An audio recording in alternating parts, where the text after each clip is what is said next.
If you embrace this advocacy of purple color to mean we unite, then we resist and we embrace that women also have the right to stay and have the right to do other things that men are doing. We'll have a better country. Have you come across this trending of purple color? And okay, yeah, thank you very much. So I think as our host has said, that in South Africa these cases have been there regularly, and so I like the idea that globally people are creating awareness, not even in South Africa but even here in Kenya, and so awareness will help us to let people know that these things are there, and instead of just getting quiet and just going like that, we have to get the sound, or we have to get the voices to fight for this violence. Thank you. Well, thank you so much. To Valentine, have you ever come across this purple color in the last 2 weeks? And what comes to your mind when you hear the word gender-based violence? Thank you. I think that's a good inquiry. I would give it this approach. The concern of gender-based violence is a form of severe or extreme disagreements across or amongst people of the opposite gender that lead to harm, not only physically, which mostly people perceive it to be, but there is also the emotional and the psychological part of the gender-based violence incidences that are there that impact negatively on people's lives in terms of demoralization and etc. Now, in the case of South Africa, you started by bringing the context of feminism. I think the issue of feminism started in the early 1920s when the likes of these women historians like Rosa Luxemburg or Mary Wollstonecraft started developing the idea of championing for the rights of women. Not that really men do not have rights. So I would want to give a gender-based violence an idea of anybody can be a victim. A male can be a victim, a female can be a victim. But now what happens that only the female victimization portion is more on the limelight than as compared to the male. That aside, the issue that is going on in South Africa, I think they are recording quite an increasing number of femicide cases. In 1 year, the research of the last week was they were producing a news about 5,000 plus, so many hundreds of femicide cases. People who have been faced not only by femicide cases but by gender-based violence. And when you talk about the production of numbers, I think numbers come as a result of the reported cases. So Kenya, for instance, may also have the same number of cases, but the data that is there are maybe cases that have been reported and have been finalized. Because if you look at the past, the research was showing around 139 only. Yet the cases of gender-based violence, the cases of family disagreements, the cases of divorce, the cases of femicide and killing keep going on. The number keep growing. So I think the official data that is posted to the media is about the finalized cases and not the exact number of the incidences that are happening within our societies. So I would want us to give it a perception of both gender case, where any other person, a male or a female, can be faced with a gender-based violence activity, and if it happens, it impacts on both the victim and the person who has committed the offense. Thank you so much, Valentine. To Claire, remember there is a certain day we were touring with a friend of mine, and I've just heard and I highlighted something that Valentine has said, that other forms of gender-based violence is physical abuse. And I was touring with a friend of mine, and he was telling me, he's a male friend, he was telling me that physical abuse is not a form of gender-based violence. Then I asked him why, and he said maybe the woman was enjoying sex, and some people are very like when they're doing sex or they're in that act, they are very violent, that they want to be romanced. Some people are doing it romantically in different form. Hiyo time amekuslap kidogo na ukafura, maybe mwili iko tu hivyo inafura. So I was like, really? Is this thing true? Yeah. Well, I'd start by smiling to that, because honestly, it's a myth, a very evident myth, that somebody or some people enjoy violence. Who does that? And if at all there's somebody who enjoys violence, should the society leave them to keep asserting their energy, their violent energy towards other people, to the point of even leading to death? No. So their physical violence or physical assault, this is one of the most, in fact, known forms of gender-based violence. There are others. As you were speaking, I thought you were going to refer to the others that people most times cover up. Things like the emotional violence, like somebody maybe in a marriage, you find that the husband and the wife are not talking for even months, giving that cold treatment, the silent treatment. You know, this is also another form of gender-based violence, because the moment you're in a house with one person, with someone, your partner, and you're not talking, and how would you know what this person is thinking in the first place? How would you know if one day they'll just wake up and then hurt you? So it is true that there is physical violence, and there's also this other thing that people talk about, that there are people who, when you beat a wife or you beat your woman, it means you love them. That is not true, honestly. I know this is something that had been happening maybe in the recent past and even currently, because where I work with the human rights, sometimes you just have cases, people coming in, they're coming in when it's not too much, or maybe it has reached a point they want to report. But then if you try and track down, you find that this is something that has been happening for years, and this woman has been saying it's okay. I would like to allude to this poem that is called, I think you've heard of it, that He Promised Me Heaven. I think we did it in high school, and in this poem, the protagonist is talking about this man giving her very nice promises during their wedding, and it's a very beautiful thing. They walk down the aisle, people praise them, people clap for them, and it's all amazing the first year. And then she goes ahead and talks about, after that 1 year, that these are turned to kicks, kick after kick, and after that kick, maybe the person apologizes, and then because there's already that existing promise, this is somebody who has already entrapped you, you already believed, they already sold you the first bit or the first juicy meat, now they're giving you the bone, but you're saying, there's some meat I saw before, maybe it's going to come. And that is why most people keep on staying, they don't take up that next action. So like, if you look at this kind of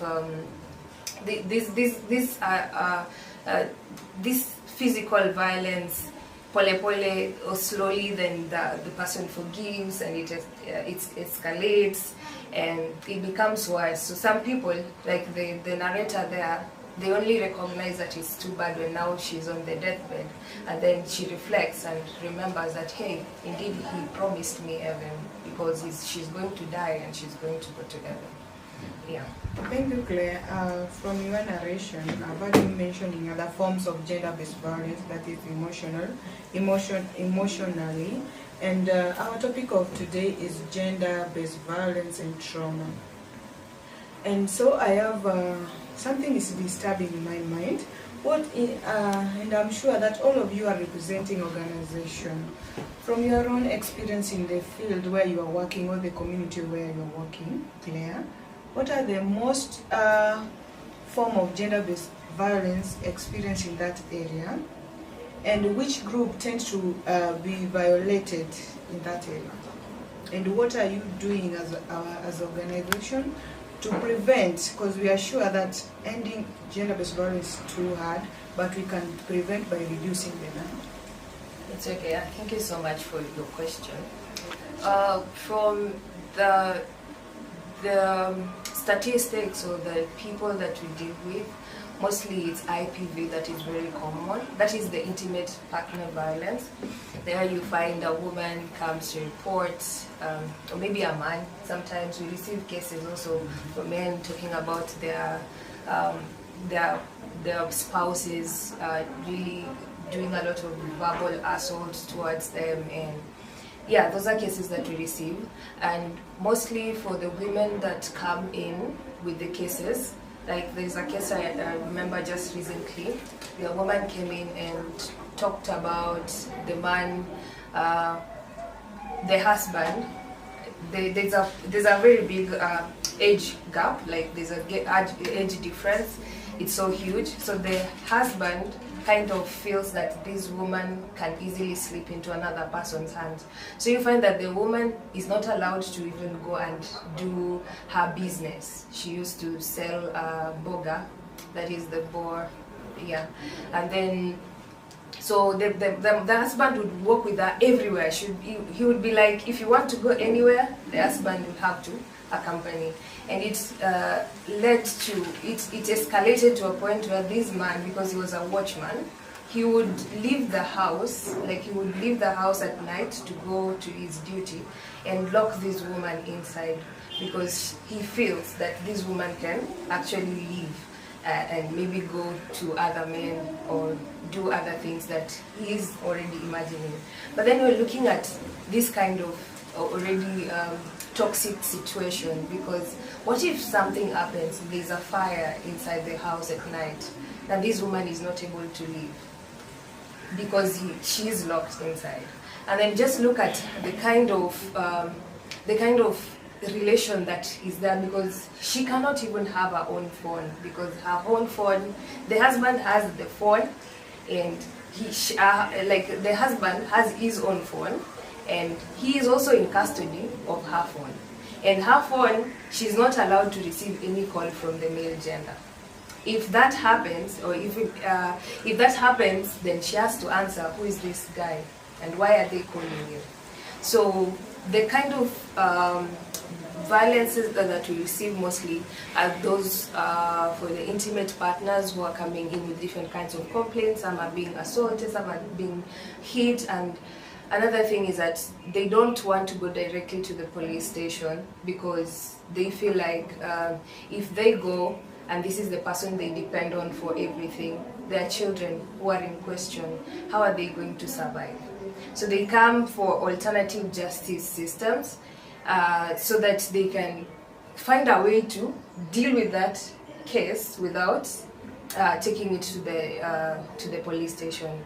So one of the best ways I believe our societies can do to make sure that GBV, if at all it can't be stopped, I believe it can. An ideal Kenya is a Kenya that we want to make sure that there is no case of gender-based violence. But as of now, one of the things we can do is always just be alert.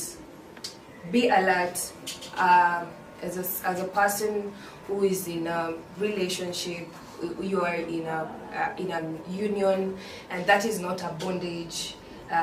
It's a partnership generally, and the CSOs, I know they're already going out there with a lot of information, but I believe more and more information, right information, can ensure that people know that the channels that they can use whenever there are cases, so that once a case is reported and justice is served, it gives a lot of people more confidence to also report more, to increase, just as my brother here said, that there are some people who don't report their cases. So if our system can automatically make sure that these perpetrators are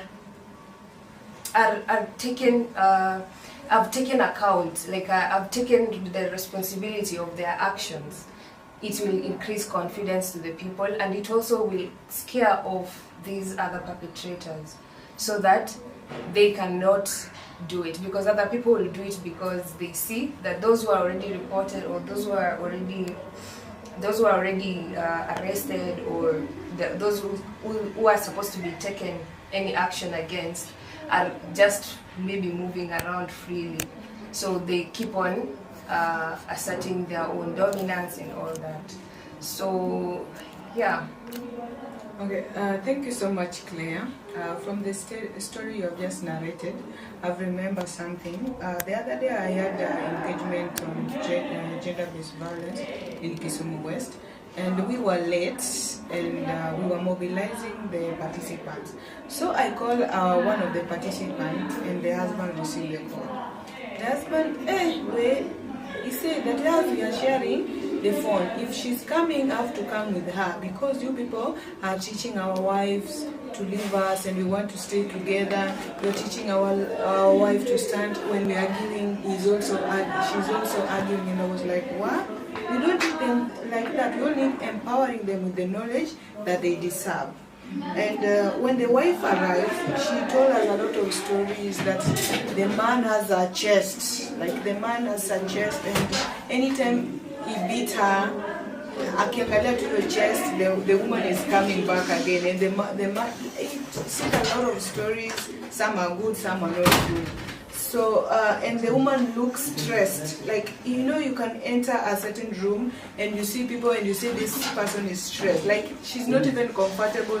She can't even share. So, one of our counselors sat with her down and akamhoji. Then the woman said, even now when I'm coming here, the man alimpiga. Then he had a injury na akaficha. The man akamwambia, because you are going where women are, going in a long sleeve though was young. So I was like, why are you going back and uko unapigwa? Then the woman was telling us that she grew up in a family where the dad was beating the mother, and when she was married, he requested husband to beat her as a form of love. And I'm saying, but now he's beating you and you are almost dying because you want to do what your parents were doing. So Claire, Nani Ann, have you ever, why it is crucial to include mental health as part of GBV response and recovery efforts? Okay. Yeah, thank you very much. First, I would say we cannot completely heal GBV without addressing the psychological scars that GBV brings in. And so you find the moment GBV happens, and of course we say that it's not just a physical violation, it is a deep-rooted whereby the survivors are being left, they're not the same again. The way they view themselves, the way they view others, the way they view the world that they are living, they never see things the same. And so most importantly, because we already understand that there is this psychological scar, just like the way you're saying, this is a woman who has been brought up from a family that was full of violence, and now she has get into a marriage that now the violence is getting on. And so the reason as to why we are integrating, well, we do our level best to try to integrate mental health support with GBV. Number one is to ensure that, one, there is empowerment and reintegration. Because if we left these people unattended, if no one is there to listen to them, just as Claire has said, the moment we see some cases are being reported and there is nothing that has been done, of course, like no one will bother to go and report again. So we want to just come and bring them to a point whereby they can be re-empowered. They can be empowered, number one, and they can also get their lives back. Remember, we don't want survivors to continue feeling as victims, but we also want them to just have their lives again, even if like a lot of things have happened. Number two, we also want to break the cycle of violence. So for example, that case, if this is a person who has been all through in violence, and now they are getting to marriage that is still again in violence, the cycle continues and continues. And so if this is not well catered for, a lot of things will continue happening to them. This cycle will, just like trauma, this cycle will continue just being with them, even to the children who will come after. The other thing you'll find, we also need to improve service delivery. For example, Kreya is there, and she is the just GBV responder. And so you find if there is nothing that have been done to, for example, someone like Kreya, they carry vicarious trauma. Vicarious trauma is what we call the secondary trauma. So they receive a lot of people who are very traumatic and who have a lot of issues. And at the end of the day, if she happens to go home, bear in mind that this thing, she will go with them home. And so in future, if we are not there to cater for the professionals who are also handling the victims, or even sorry to say the survivors, at the end of the day, we are going to have a lot of people who are culminating to a lot of mental health issues. And so it's very vital to ensure that, yes, these cases are there, and we wake up every day to fight for these cases. We want to end gender-based violence, right? But then are we taking care of ourselves too? Are we taking care of these people who have gone to, who have experienced gender-based violence? And that is why you find whenever this GBV happens, as I said earlier, it never leaves these people the same. These are people who, after the incidents, they experience PTSD. This is what we call the post-traumatic stress disorder. And you see, the PTSDs also come with a lot of issues. You'll find like they are reporting the nightmares, they are reporting the flashbacks, they fear everything, they fear a lot. They try even to disassociate themselves. And so also you'll find that they develop something we call depression and anxiety. You find like they were very normal people before, but they could work so well, they could relate with people so well. But after the incidents, these are people who have lost interest. These are people who have sudden mood changes. These are the people you can no longer understand, So they're just they're very affected. These are people who also experience panic attacks now and then. And so if all these issues are not well handled, at the end of the day, we end up developing chronic mental disorders. And so you all know that treating mental health disorder, it's somehow expensive per se, and also it's not easy. So we're trying to see how best can we integrate mental health and GBV to ensure that at least yes, they have undergone GBV, but later in life they'll not come to develop mental disorder because of economy, because of how society is taking it. So I really understand that it's a very important aspect to integrate into GBV. Thank you. Okay, thank you so much, Anne. And I'm still on you. How can friends and family offer support to the gender-based violence survivor without deepening that trauma? You can come and you are storing with me, and you see very well that my rights were violated or my man beat me. Na unakuja unaniambia Junita, we na ameharibu sura. How can you give support without deepening? Look, because to me, when you tell me we na venye ulikuwa na sura mrembo na saidia ameharibu, inasema tu yenyewe you are canceling me, but here you are deepening that pain. When I sit alone, I will recall all the things you are telling me, and I will say, yenyewe, this man has destroyed my face. No one will want me anymore. How can you give support, or what encouragement can you give the family and friends who are offering the support, not to deepening that wound that is already existing? Well, thank you very much, and also I think that is very interesting, especially to our viewers. And we say support, it's not, support it's a big deal to these people. And support is not that much, because you just need to listen to them. Are you offering them a listening ear? Are you listening to them without judging them? And so to the family members and also to the friends who have the survivors of gender-based violence, number one, we say, do you believe in them and validate them? Can you be able to tell them, I'm sorry if this happened to you, but I also want to remind you that this is not your fault, again, are you able to talk to them, just like Ayunta is saying, are you able to talk to them in a very non-judgmental way? For example, if this is a lady who is undergoing a violence in her marriage, like, you keep on telling them, like, we have been tried talking to you and you cannot leave the marriage. That is your business then. You know, are we able to just talk to them in a very non-judgmental way? Maybe you are a lady there who is still in a marriage.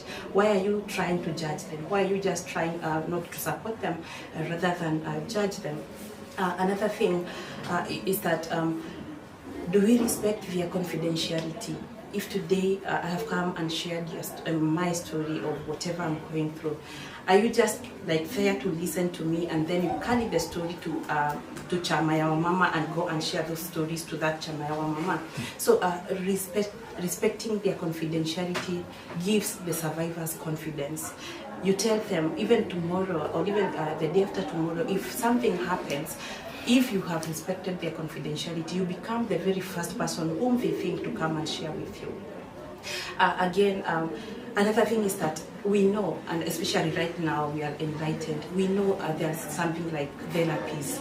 Can you be able to encourage them to seek professional help whenever you feel like you cannot help them anymore? Because sometimes these people come to you now and then. Sometimes family members, sometimes friends, you just get tired.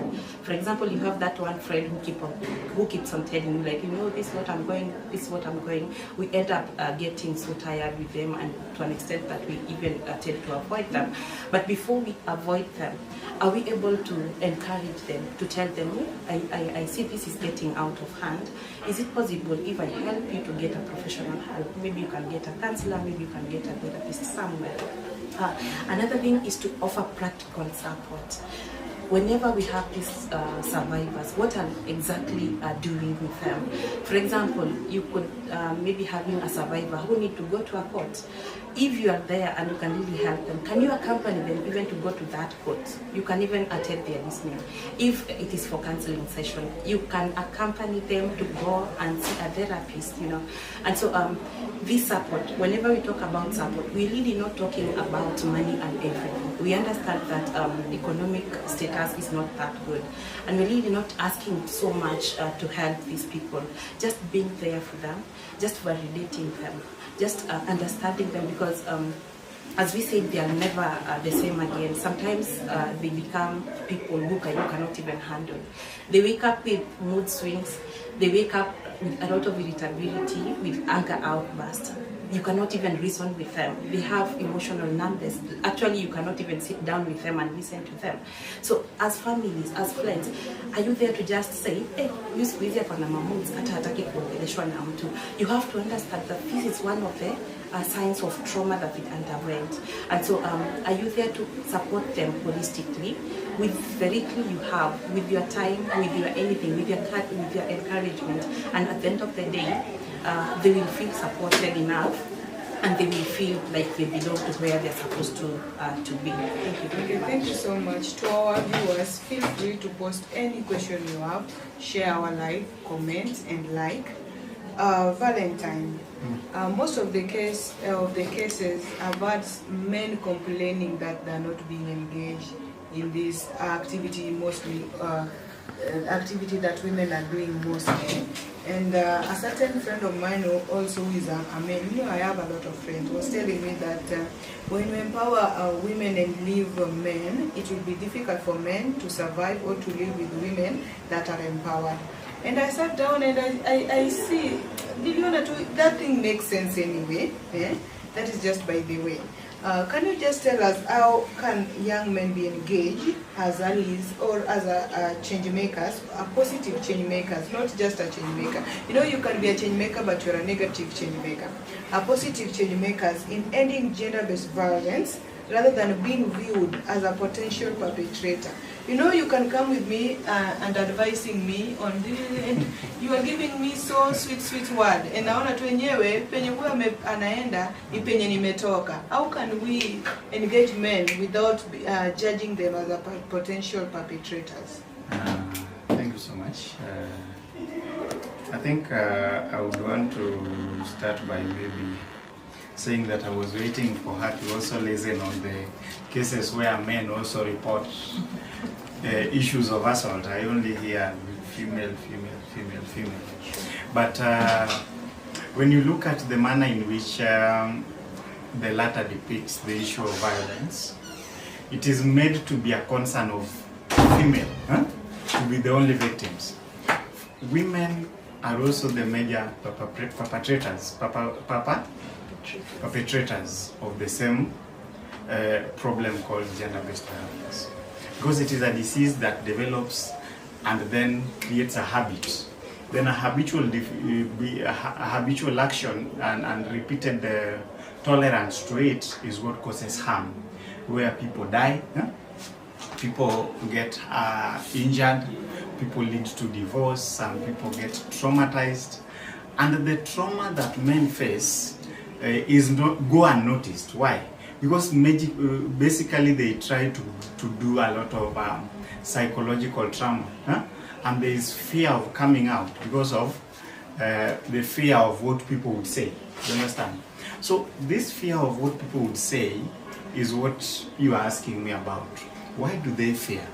Because of this of the stereotype, the manner in which the boy child has been brought up that men should not cry, men should not share out their difficulties. So that if you are my friend and I stay with a piga one, jaribu hata sahi kind of a wife, then if you don't jaribu, you walk away, then another issue again that comes, go to those women you usually go to. When you come back, say, so you've come to beat me now and see. So then the verbal kind of harassment or the verbal violence is what becomes a problem into the man. Yeah?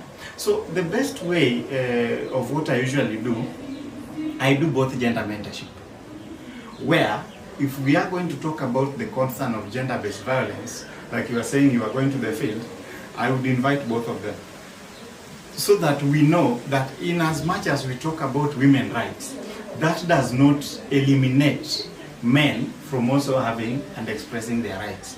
Everybody have a right. If we are married and we are in this house together, we are in this house to share our issues cognitively and see if marriage can lead us somewhere. And yet, another biggest problem we have, especially in Africa and in Kenya, in most of our communities, most of our girl children tolerate violence until it reaches tertiary stage, or a stage at where it is now already a problem. It is a police case, it is a court case, somebody is in prison. The nature in which our parents were brought up is very different with the nature in which we are brought up in the contemporary time. The laws have been made and amended across time. We have organizations that defend the rights of both male and female. Yeah? Only that the ones for the male, I don't know why they are not very much active. Like FIDA is active in championing for the right of the girl child and the feminines. But what I'm saying is, there are laws that protects both gender. There are laws that advocate for equal rights among citizens, equal treatment and equal fairness. And also there is also right for equal justice among the people who have an issue or there is a problem. So their involvement should begin right from the beginning where they grow up. Children need to be mentored on responsibility and the nature of support, on what the law say on peace promotion and gender tolerance and inclusivity across all our activities, so that it does not become an issue where when people grow old, they grow old knowing that this is permanently a responsibility of the man. You understand? Back at home and in our families, why we talk about trauma and scar is the aftermath of violence. Some people are violent because they grew up or they were brought up in a family of violence. A family where it was always vita, it was always war, it was always disagreements, such that it is them growing into being adults that tones the parents down. They stop fighting because they are saying the children are now old enough. So let us try and promote this mentorship and public awareness activities across both gender. Let the boy child know the repercussions and the importance of not engaging into physical violence. And let the female gender also know the importance of staying peaceful, disciplined, and respectful in a manner that can be understood by anybody. I think even all of you, you handled these cases. You also handled some of these cases, and you can bear witness with me that the cases that are in courts today, we have women who ran away to drop the charges in court because she reported a case and discovered the husband had a video. Yes, she was physically abused. You understand? That one can be seen. That one has been documented. Maybe it is in the medical records in courts. But the woman still decides to run, drop the charges, or completely run away the moment she hears that there was a video that was recorded. You understand? It means for violence to happen, most of us, or both of us, must have participated. You understand? Not in all cases though, I admit, not in all cases. You can have a drunkard person who just fights. You can have somebody who is just too violent. Because maybe they see violence from a very early age. But the point I'm arriving at is, let us create equal justice system and equal platforms, even within our organizations, to make our members believe that there are amicable ways of settling out disputes without reaching violence. So the story of telling the girl children that vumilia tu, you understand?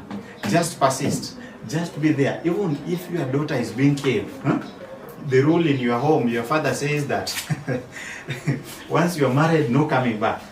In fact, he can even use your mother as an example and tell you that this your mother used to beat her so many times. So because you used to beat my mother, so that is also the reason as why I should also be humiliated in another family. If my mother had persisted, that doesn't mean I have to be a victim of the same.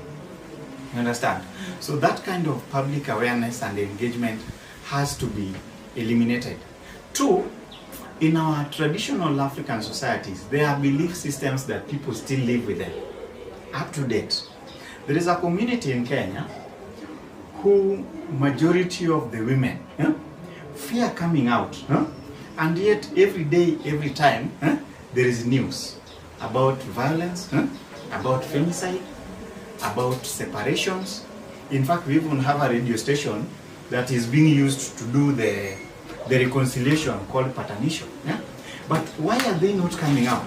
Because of a belief system in that community that if you take me to court, anybody who takes you to court and is your relative or is close to you, you can never eat with them on the same table, just like normal eating, that it is a taboo. And there's no taboo like that. These are things that people just develop into their minds. So in any time that there is a public awareness being developed on gender-based violence, let us also remember that men contribute the same portion of reasons for gender-based violence as well as women, and also bring them on board. The moment we will recognize that both gender are involved, then we will bring both of them on board. The reason as to why the gentleman you are saying assaulted the wife before the day of the meeting was bringing the claims is because he knew he was a victim. Understand? And he knew experts are coming, and if this thing is discovered, it may go to court or somebody may report the issue. But you also highlight an important point, that why is it that when these ideas come, only women are spoken about? I think it is high time Kenya also start advocating for the right of the boy child. I feel like the girl child has been empowered so much at the expense that the boy child is slightly left behind.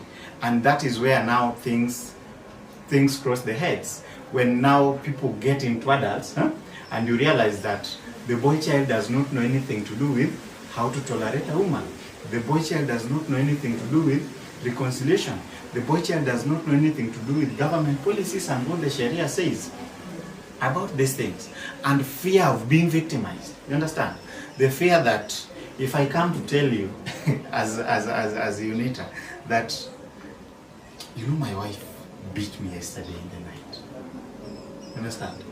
Then I come and tell you that she beat me until I even slept outside. The first thing you will do is to laugh. You understand? And the next comment somebody will say is, how does a woman beat you? You mean you can even be beaten by a woman? You know, you are not helping. You are attempting to help, but in that attempt you are causing more harm than the help you are doing. Because I am coming out with my problem. Maybe I allowed her to injure me because I did not want to. I wanted to concede defeat. You understand? Because there is a manner in which sometimes I was annoyed to an extent. If I would start that kind of violence and exchange back, then it would lead to another different thing. You understand? So let us also try that in any cases where also the males report gender-based violence, whether it be physical, verbal, or psychological, like now the women who resort to silence. Silence in the house, somebody can be quiet, but it kills the spirit in a man. You understand? It brings so many thoughts. You don't know what the other person is thinking. You don't know what the other person is imagining. And therefore you live in a manner where, in a life where there is total mistrust, even if there is no mistrust at all. You understand? Mistrust come in, and then it will definitely explode into violence if not helped. So the boy children or the males need to be active participants into the involvement on advocate on gender-based violence and gender debates, so that they also know the basics as well as women all together. Okay, thank you so much, Valentine. I'm still on you, but I want a brief answer. Okay, so I've heard you mentioning that we are doing online awareness, of which it is good, online engagement, just to reach people, because we realize that majority of people in our country like using social media, and that's where you can find them so much. And I happen to join a lot of social media handles like X, Facebook, but one day I joined TikTok, and there's a certain organization called Knita Future. It's a girls advocate organization. Anyway, when you live here, go and follow those young women. They're doing amazing work in terms of the advocacy. So they posted a certain clip on sexual reproductive health rights. And I was just scrolling my phone, and I saw they had only 20 likes. But when I scrolled down, I saw a certain picture of a lady, a female like me, just dancing without doing anything, just dancing. And people like that thing, and I was like, huh? What is the hell? These people are liking what they're supposed not to like, and leaving the key messages these young women are doing in Kisumu West. Actually, that organization is in Kisumu West. So, according to you, Valentine, does social media help in eradicating gender-based violence, or it's bringing more harmful in terms of gender-based violence? But if it's help, how can a young-led group or young youth use creative platform like art, theater, and to keep gender-based violence and mental health conversation alive and engaging? I've just told you about that Knita Future advocate for girls and that woman. I'm not against that woman, but I'm against the message she was delivering and the message these young people were delivering. Yeah. Okay, thank you. I want to start by saying that social media helps in a manner that it helps in creating public advocacy. There are so many online platforms that advocate for mental health, gender-based violence, sexual reproductive health, drugs and substance abuse, all that contribute to the concern of gender-based violence. The challenge that we have with the social media platforms is that our generation has been so much entrenched into the entertainment part of it. That is why you are saying that the important portion got very few likes, and when somebody started dancing, so the entertainment portion of the social media engagement has taken much of the brains of the young people. But that does not delete the fact that social media does not help in advocacy. Because even in our public media, you go to our broadcasting media stations, that is how we collect the information about the femicide cases. That is how the news come out about the gender-based violence cases that are being reported all over. So there is a manner in which social media is helping, though not to the extent that is expected, because of the focus of the young people. Because young people still live in a dream that maybe it is not yet them. Until it reaches next door is when you start imagining, wow, kumbe this is how rape affects people. Kumbe this is how bad somebody can be violated, because it has reached your sister. Now you are using the media platform to post it. What should be done is a lot of sensitization on social media to keep promoting and creation of awareness. We need to do a lot of public advocacy online insofar as social media is concerned. Then too, these media platforms, as you inquired, most of them are not used to pass the correct information. Understand? Most of the information that you will find in the media is biased. For instance, there was a time I was talking to a friend and I was telling him, any day that I will hear that a lady has taken an axe and chopped the boyfriend's manhood, a man fell from the flyover to the floor because of relationship, I would not judge. I would maybe wait for the investigation to be concluded so that you know what really happened. So these media platforms should be used to pass the correct information of what really happened.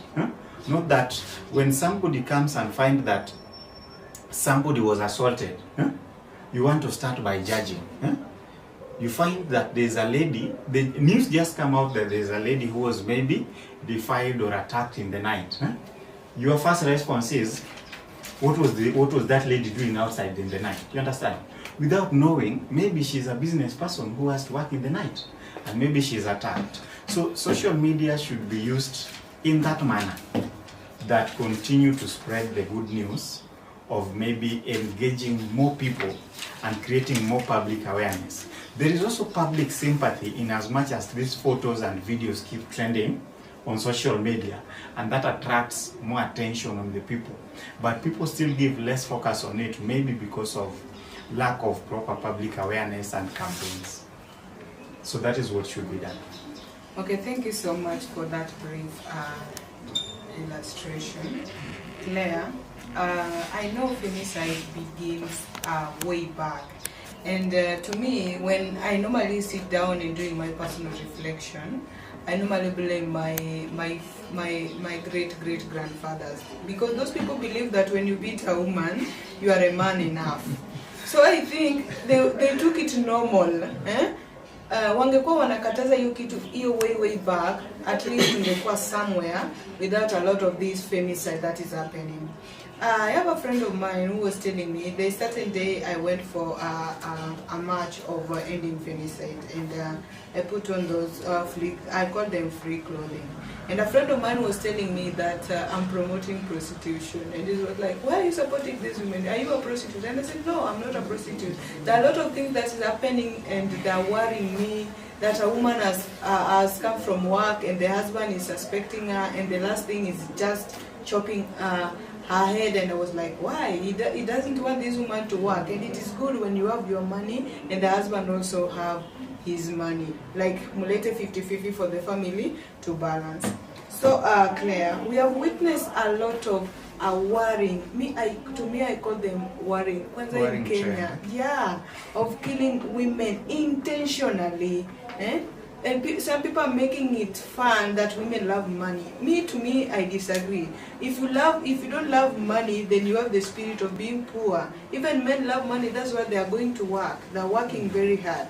So this year and last year, it has risen here in Kenya, and people are advocating. A lot of organizations are doing that.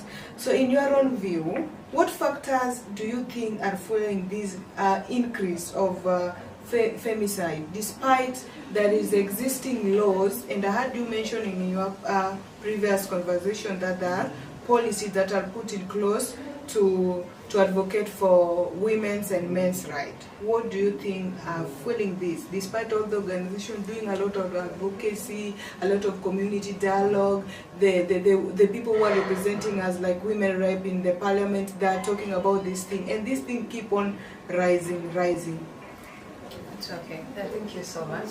That's a beautiful question, and it's of course it has been really alarming to get such numbers increasing, from 2024 and now say going into 2025.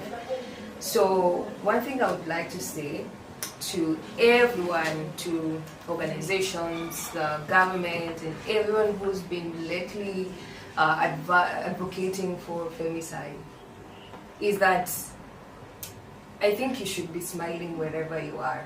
That is number one. Why am I saying that?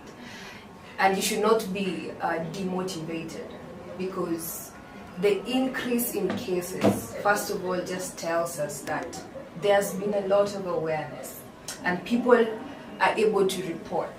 People are able to come forward whenever this happens. Because there's something we were talking about here, that initially the numbers that have often gone unreported. And this is because maybe these cases have always been there, but we've not been seeing them in the limelight because they're not being reported. So maybe the increase in numbers, first of all, could just be emphasizing or insinuate that we have many people knowing that it is okay to report these cases, and they feel more comfortable to talk about them, because now they have a very big support system of people who will be there for them in terms of even giving them support whenever they're traumatized and everything else. So that is a very big win, and I think that is one of the reasons why there has been increasing cases. And maybe we should expect more reporting, not more cases.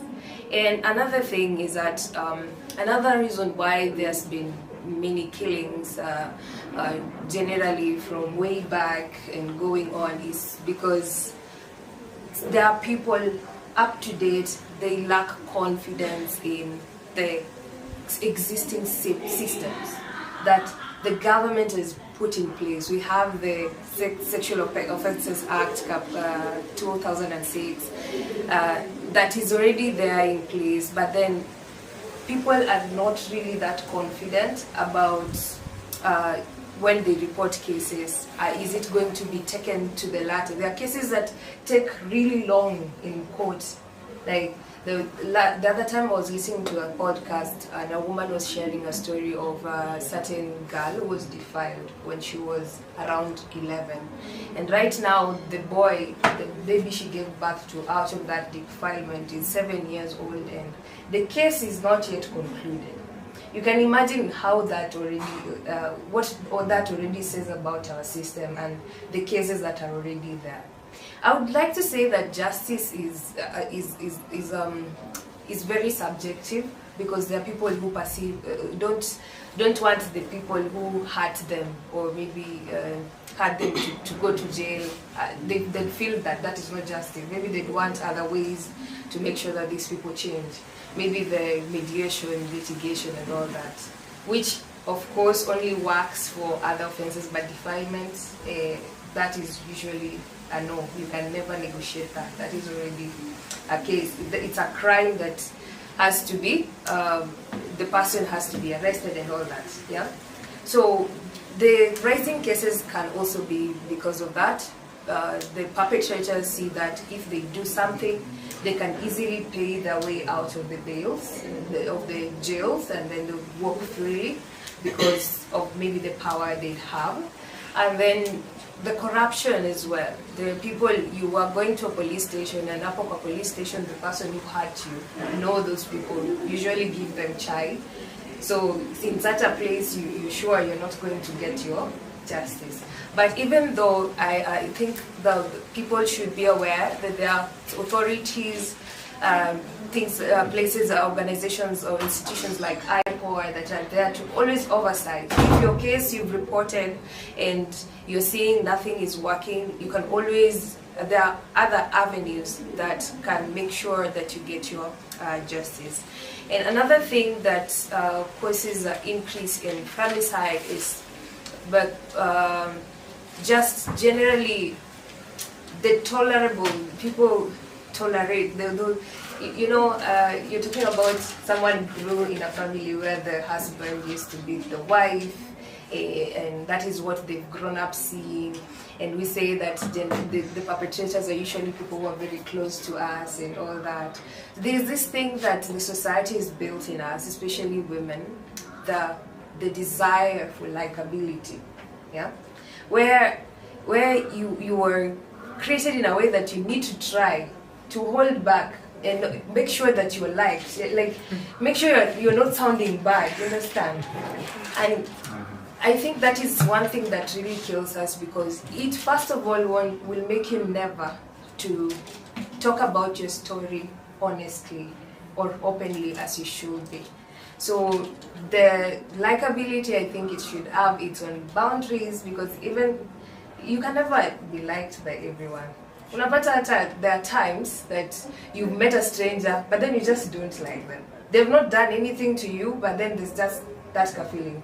That bit of not being liked by everyone is something that is very natural. So the women out there, you should always learn to know your boundaries, and you should use these channels, these advocates, these people that are advocating, these organizations that are rising, they're here for you. These women that are around you, you should always just come out, share, and never keep quiet. Yes. Okay, thank you so much, Claire. To our viewers, feel free to post your question, like and comment, and share our live.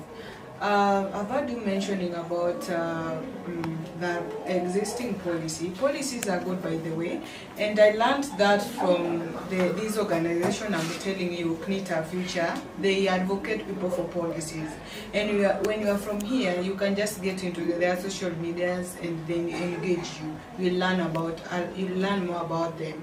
We have good policies, but they are in paperwork. I love that part. We have good policies, but they're in paperwork. So I'm just urging the organization, the viewers, the advocates that are watching us, to make sure these policies are implemented for people to get the justice they deserve.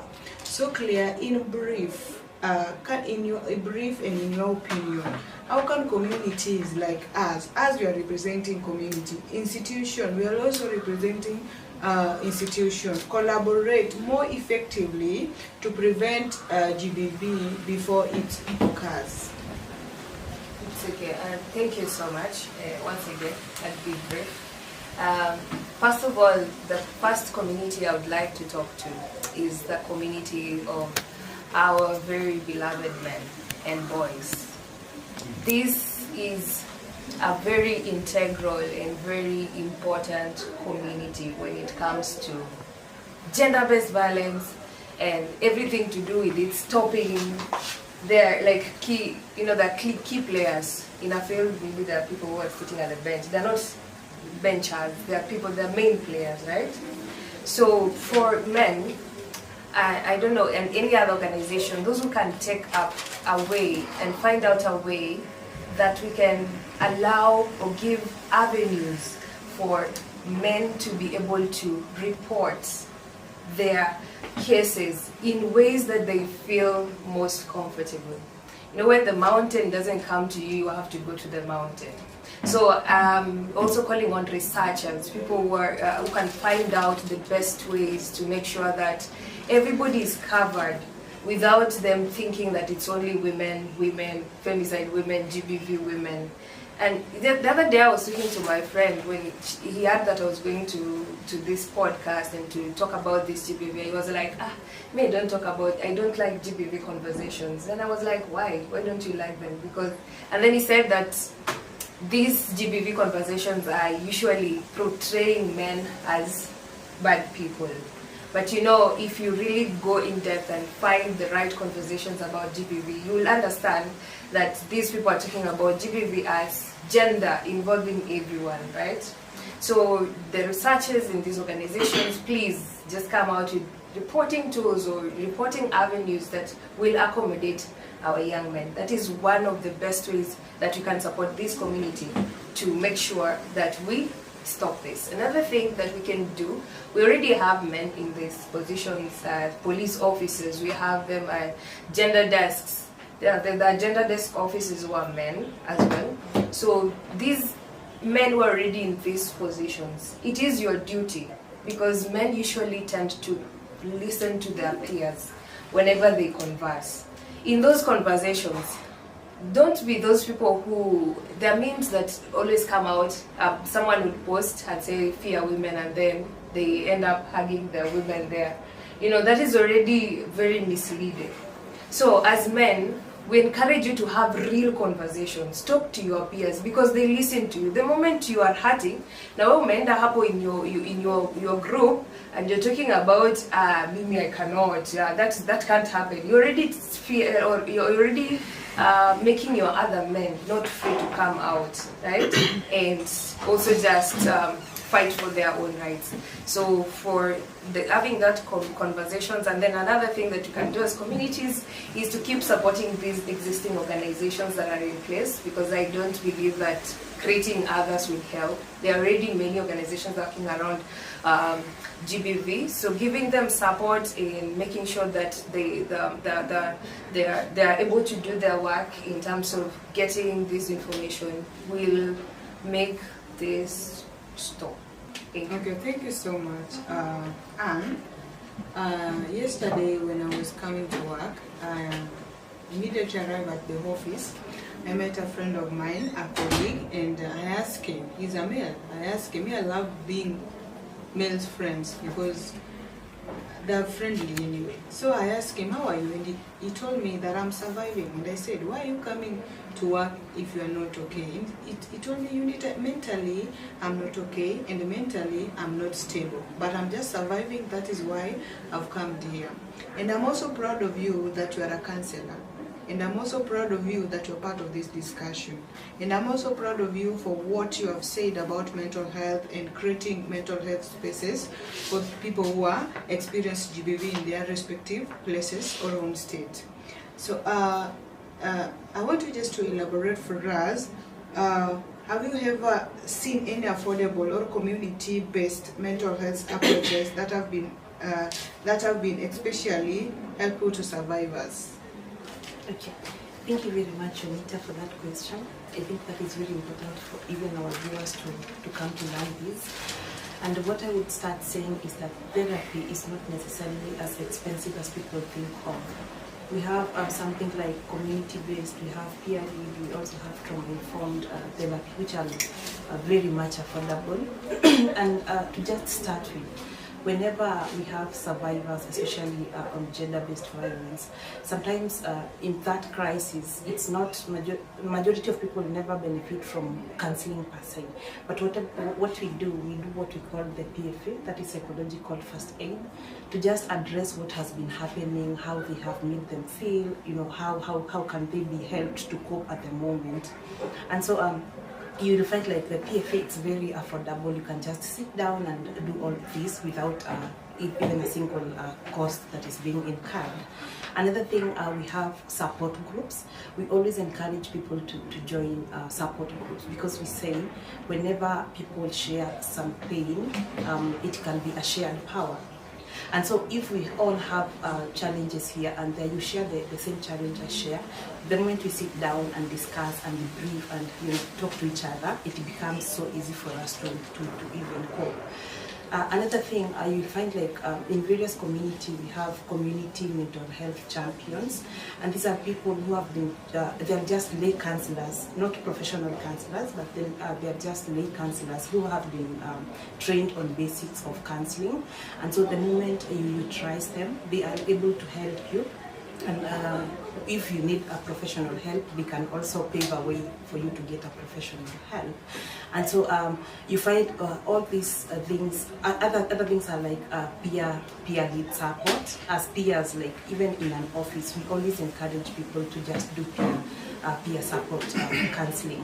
For example, we come to work, sometimes we feel so overwhelmed. Sometimes we experience the same goals, we experience the same environment, and so we end up experiencing the same challenges.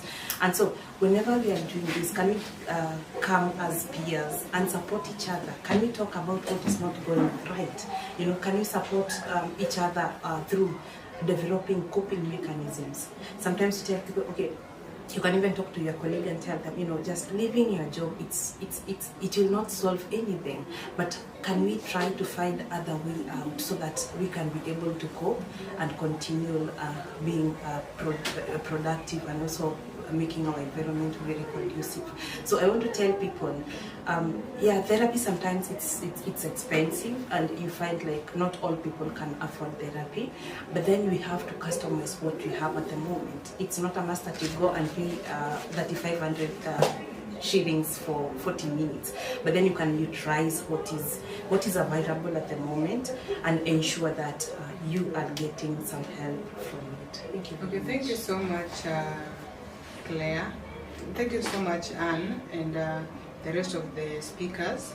To our viewers, I know time cannot allow us to discuss all the things, but just feel comfortable and free to contact Health and Economic Development Strategy Organization in our various social media. And we normally have online engagement on Wednesday and Friday at around 2 p.m.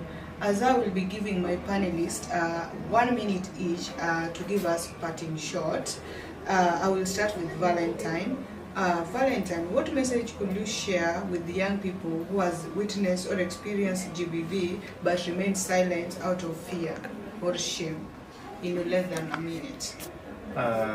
Thanks so much to our viewers. Thank you for listening to us on this important topic.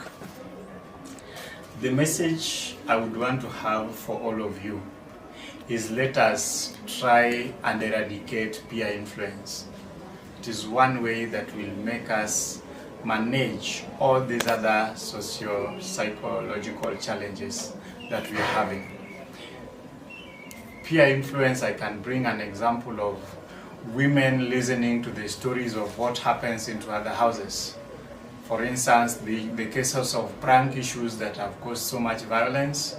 Your friend telling you that she pranked the boyfriend or the husband, and then you go with your prank and it backfires on you.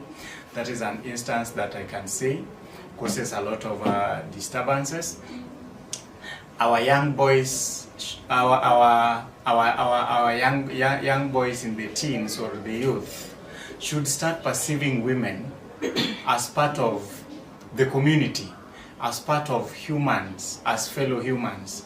To our organizations and government agencies that champion for the gender-based violence activities, let us try and deliberate on fair justice in promotion of common human understanding, so that things can move, so that we can steer towards achieving the goal of ending or eradicating completely the cases of gender-based violence. Thank you so much. Thank you so much, Valentine. I love the part you have said, we embraced women. More power to women. Okay, Claire. Oh, more power to women. Okay, Claire, in less than 1 minute, what message could you share with a young person who has witnessed or experienced GBV but remain to be silent out of fear or shame? Okay, thank you so much. To anyone out there that has experienced any form of gender-based violence, even the ones they feel it's so negligible, just learn to stand for yourself. and come out. There is support out here. There are people waiting to hold you and lend their shoulder for you to cry on. And don't feel bad if you never reported before. There is this quote that says that the best time to plant a tree was 20 years ago, but the second best time is right now. So it's never too late to stand up for yourself. Thank you. Thank you so much, Claire. I love the part of solidarity. As we have been coming out of this place, we also need to show solidarity with other parts of Kenya, to end the femicide.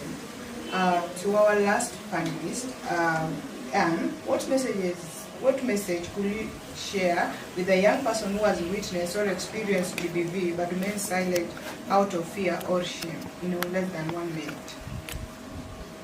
Okay, thank you.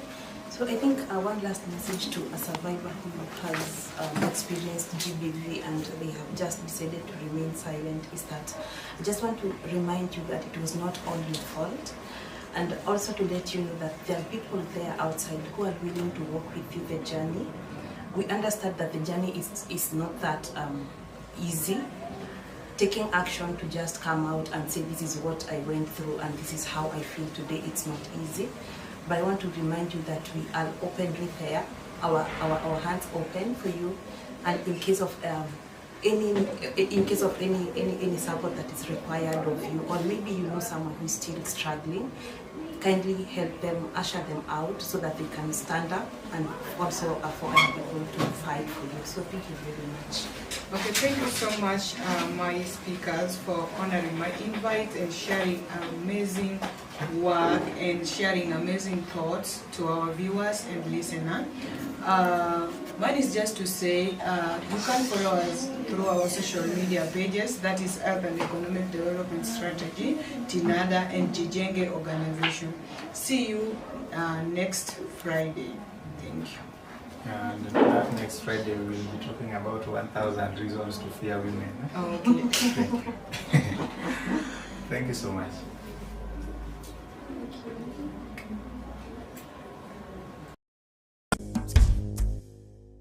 Emma tota sabelani, Emma tota sabelani, Emma tota nandani. Ay olengos, city lengos. Emma tota sabelani, Emma tota sabelani.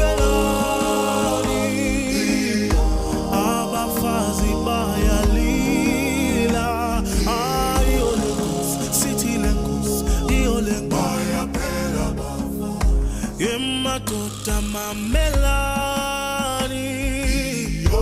Emma tota mamelani, Emma tota nandani.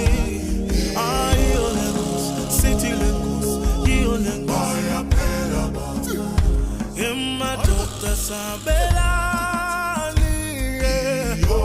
Emma tota sabelani.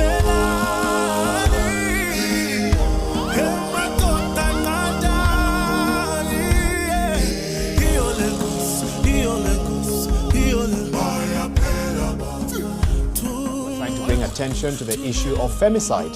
This is the international killing of females and girls, intentional rather, killing of females and girls on account of their gender, such as intimate partner violence or so-called honor killings.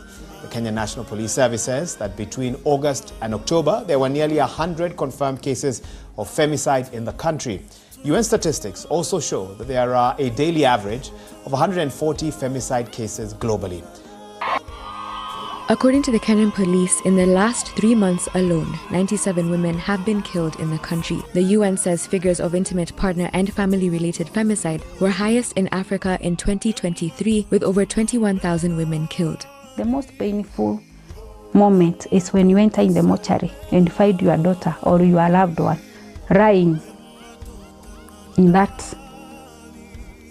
thing of the mortuary. Nyakio was charming. Nyakio was bubbly. Nyakio was the most beautiful girl in this world. People loved her so much. She was very soft.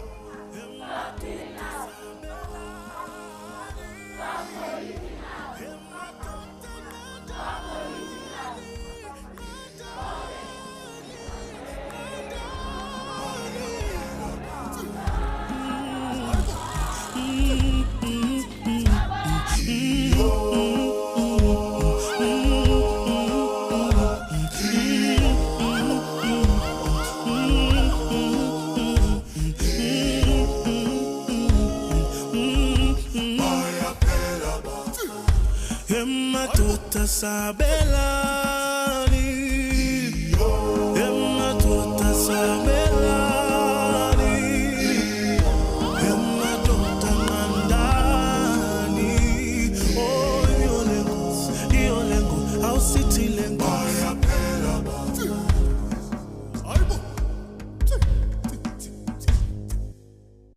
Emma Tota Sabelani, Emma Tota Sabelani, Emma Tota Nandani, Iolengos, City Lengos, Emma Tota Sabelani, Emma Tota Sabelani.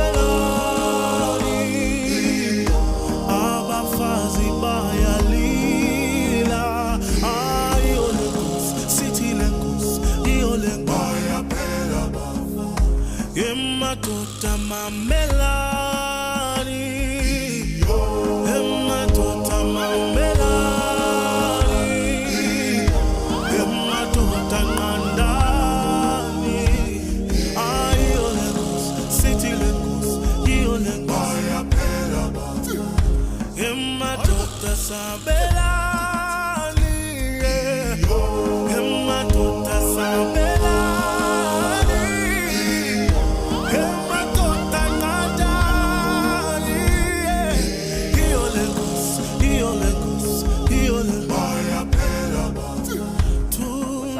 Attention to the issue of femicide.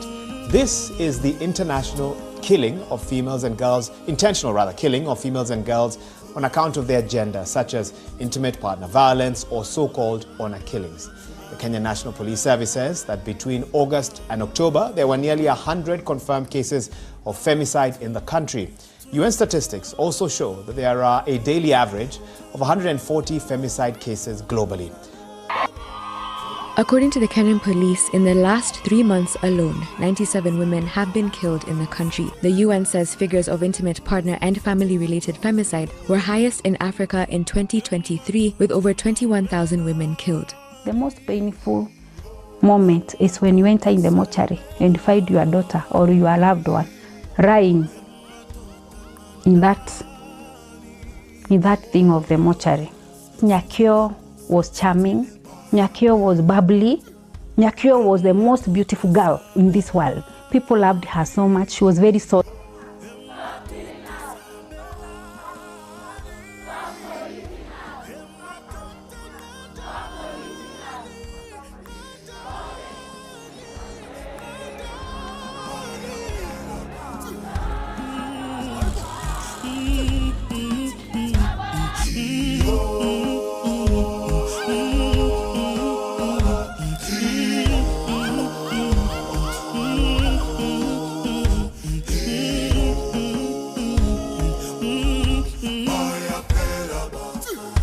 Emma Tota Sabelani, Emma Tota Sabelani, Emma Tota Nandani, oh Iolengo, our city lengo.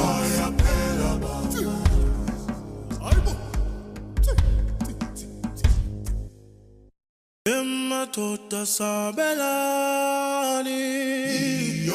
Emma Tota Sabelani, Emma Tota Nandani,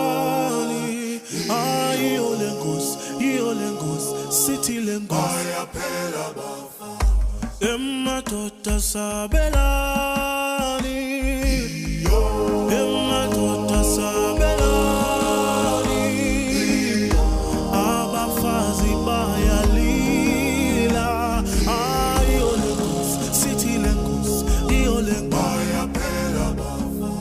Yematota mamelani, yematota mamelani,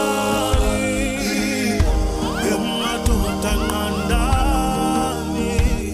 Ayo Lagos, city Lagos, iyo Lagos. Yematota sabelani, yematota sabelani.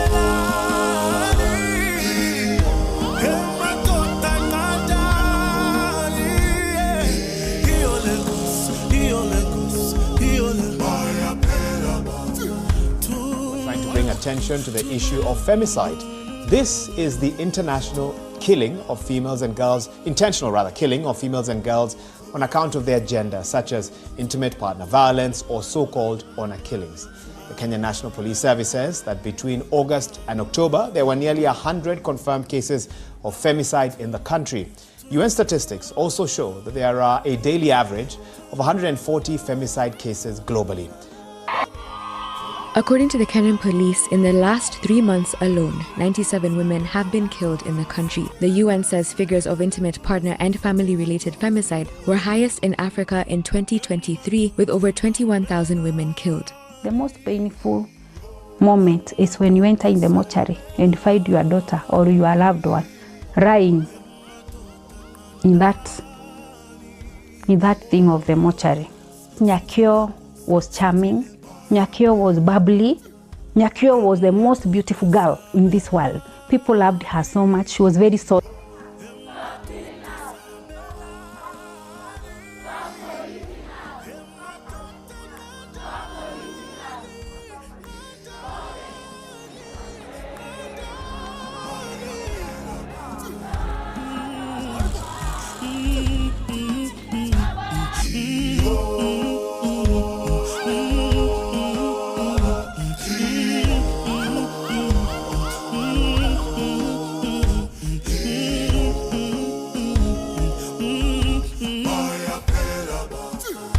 Yematota sabelani,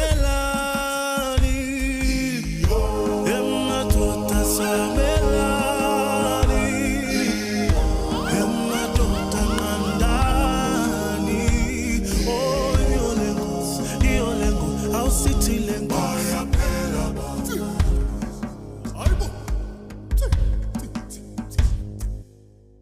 Yematota sabelani. Yematota sabelani, yematota ngandani. Iyo Lagos, city Lagos. Yematota sabelani, yematota sabelani. Abafazi bayalila.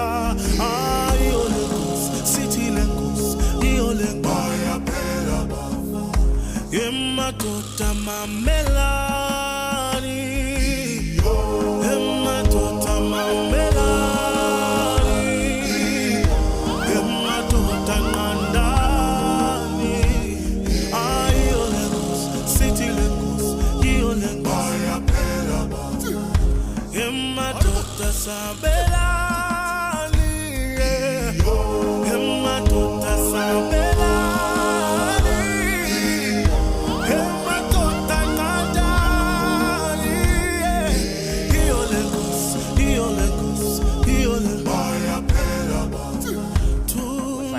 Attention to the issue of femicide.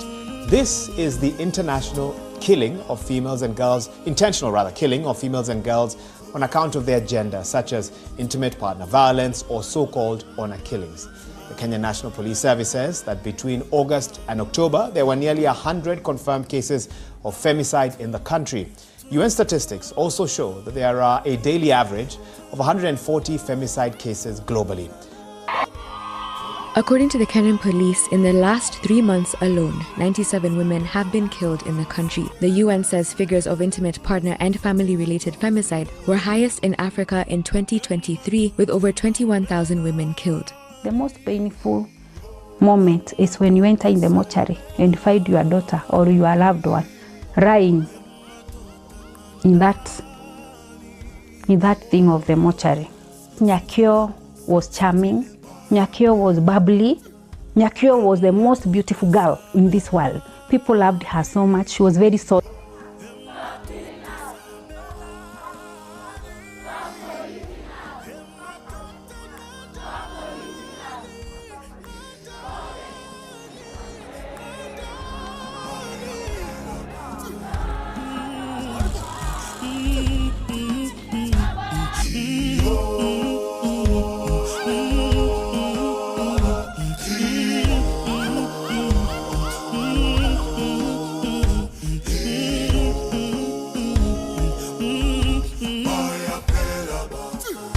Emma tota sabelani, Emma tota sabelani, Emma tota mandani. Oh, Iolengo, how city lengo.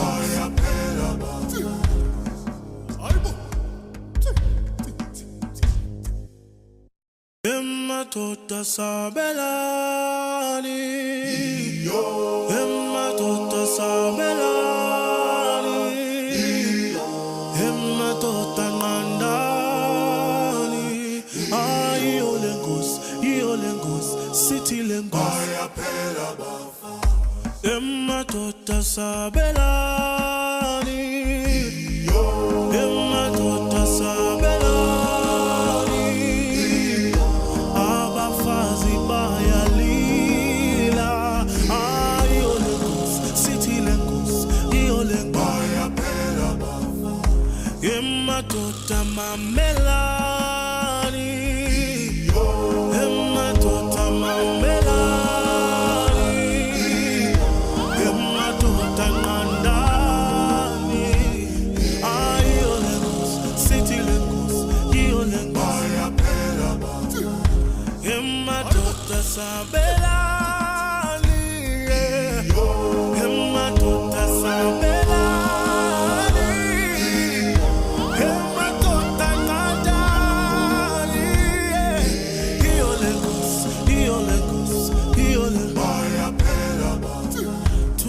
Trying to bring attention to the issue of femicide. This is the international killing of females and girls, intentional rather, killing of females and girls on account of their gender, such as intimate partner violence or so-called honor killings. The Kenya National Police Service says that between August and October, there were nearly 100 confirmed cases of femicide in the country. UN statistics also show that there are a daily average of 140 femicide cases globally. According to the Kenyan police, in the last 3 months alone, 97 women have been killed in the country. The UN says figures of intimate partner and family-related femicide were highest in Africa in 2023, with over 21,000 women killed.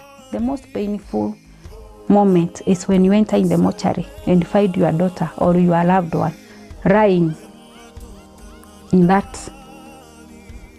thing of the mortuary. Nyakio was charming. Nyakio was bubbly. Nyakio was the most beautiful girl in this world. People loved her so much. She was very soft.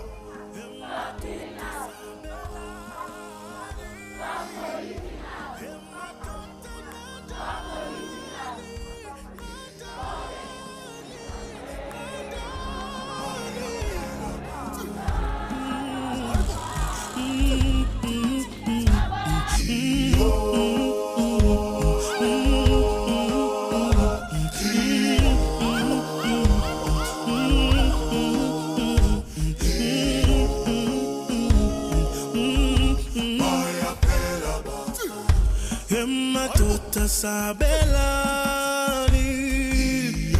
Emma tota sabelani, Emma tota mandani. Oh, Iolengo, how city lengos.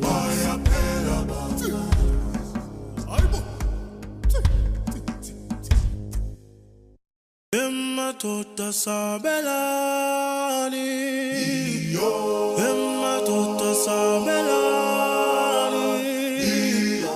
Emma tota mandani.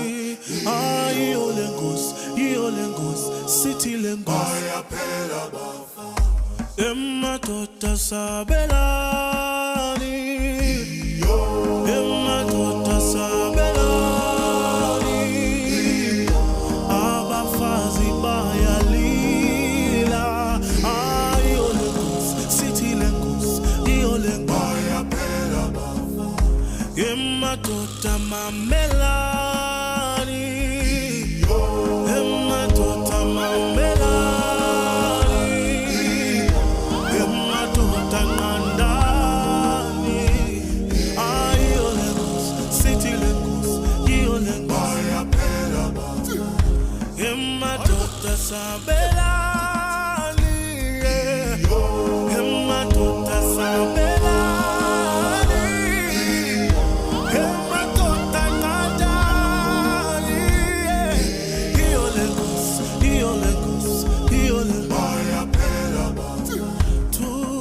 Attention to the issue of femicide.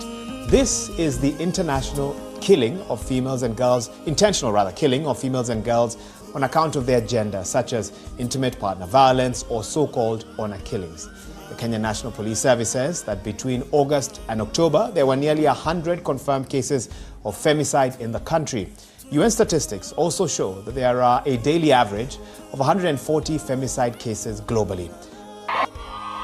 According to the Kenyan police, in the last 3 months alone, 97 women have been killed in the country. The UN says figures of intimate partner and family-related femicide were highest in Africa in 2023, with over 21,000 women killed. The most painful moment is when you enter in the mortuary and find your daughter or your loved one lying in that thing of the mortuary. Nyakio was charming. Nyakio was bubbly. Nyakio was the most beautiful girl in this world. People loved her so much. She was very soft.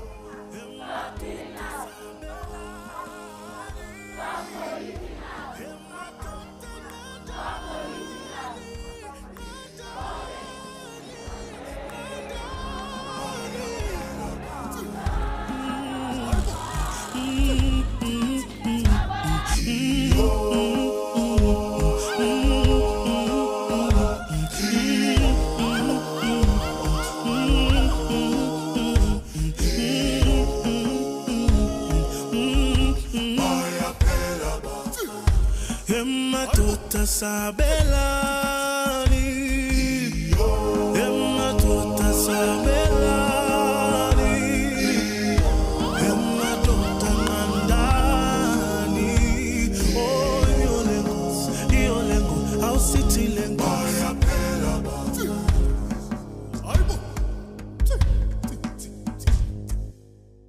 Emma Tota Sabelani. Emma Tota Sabelani. Emma Tota Nandani. Io Lengos, City Lengos. Emma Tota Sabelani. Emma Tota Sabelani. Aba Fazi Bayalila. Io Lengos, City Lengos, Io Lengos. Emma Tota Mamelani. Emma Tota Mamelani. Emma Tota Nandani. Io Lengos, City Lengos, Io Lengos. Emma Tota Sabelani. Emma Tota Sabelani. Emma Tota Nandani. Io Lengos, Io Lengos. Trying to bring attention to the issue of femicide. This is the international killing of females and girls, intentional rather, killing of females and girls on account of their gender, such as intimate partner violence or so-called honor killings. The Kenya National Police Service says that between August and October, there were nearly 100 confirmed cases of femicide in the country. UN statistics also show that there are a daily average of 140 femicide cases globally. According to the Kenyan police, in the last 3 months alone, 97 women have been killed in the country. The UN says figures of intimate partner and family-related femicide were highest in Africa in 2023, with over 21,000 women killed.